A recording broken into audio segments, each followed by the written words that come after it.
Hachette Audio presents The Children of Willesden Lane, Beyond the Kindertransport, a memoir of music, love, and survival.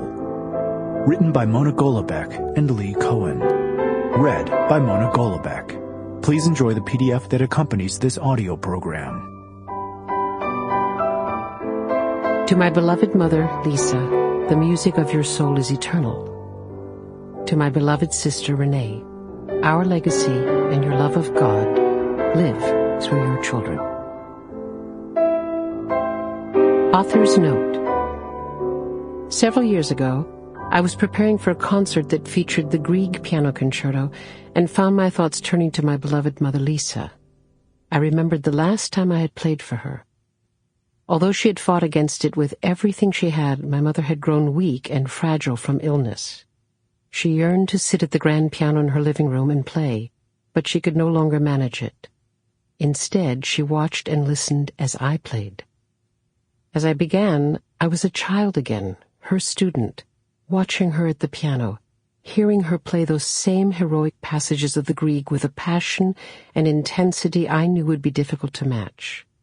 My mother had lived an incredible journey, and she had infused her music with everything she had experienced. Her childhood with loving parents in Vienna before World War II. Her escape to England aboard the legendary Kindertransport.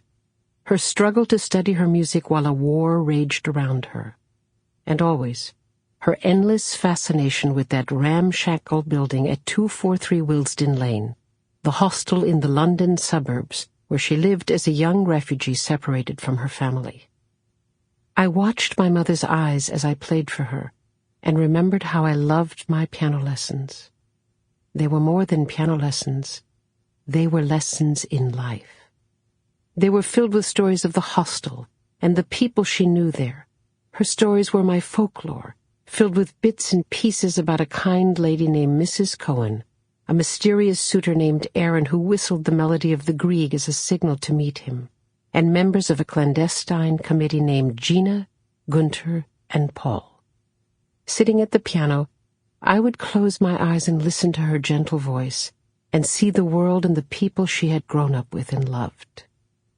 Most of the names that you'll hear in this story are the real names of Lisa Jura's friends and family. Aaron's name has been changed because this character was an amalgamation of several boys who were influential in my mother's life.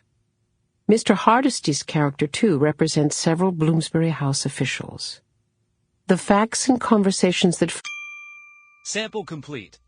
Ready to continue?